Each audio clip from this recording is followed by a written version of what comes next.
Michael Gorman with Engadget, and we're here in Mountain View on Google's campus. We're surrounded by the Googlers. We've got all the froyo and ice cream sandwich statues around.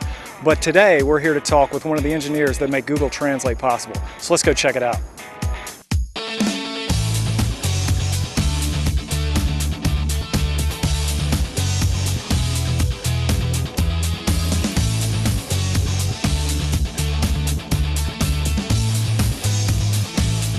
Google Translate is a free online service for translating text, documents, web pages, anything you come across online and need to translate. It works by looking for patterns in text.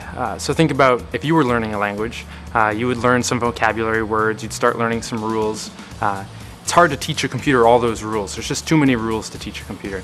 So we let the computer learn those rules themselves. The way that we do that is to teach the computer how to find patterns in existing text.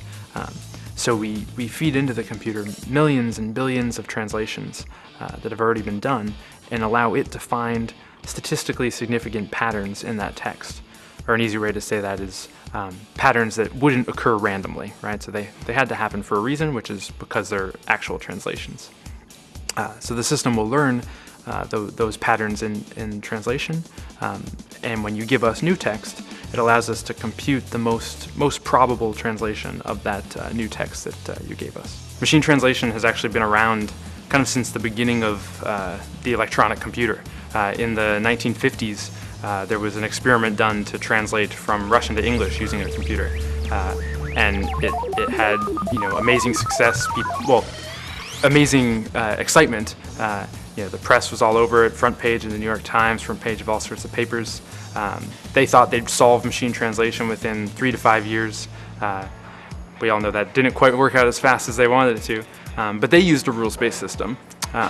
Their system had 6 rules, 300 vocabulary words, and that's how a lot of systems for the next 20, 30 years work that way. So we take a more general approach in statistical machine translation to allow the system to learn those rules. Instead of having a handful of language experts teach the computer all these rules, we let there be millions of experts who have already translated web pages and other documents, and we let the system learn from those already translated documents and learn those rules for itself. And we find that to be a much more scalable solution that can also really improve nicely the more data we give it. We do collect a lot of user feedback. We have a feature called Alternative Translation on our main translate.google.com, where when you see a translation, you can click on the phrases in that translation. And maybe we didn't produce quite the perfect phrase for your translation, but we'll show you some alternatives. Sometimes that's just helpful to see, like, oh, this phrase could be translated a few different ways. But then it's also helpful where you can actually click on the one that's better for your specific translation. We collect all that data and we process it offline and try to find ways that it can improve our system. Some of those documents, for example, come from the United Nations. The United Nations publishes all of their content in many different languages. That gives us terrific, high-quality translations, most of which produced by professional translators. It's really high-quality translations, very professionally done, very useful. It gives us really accurate signals within our system.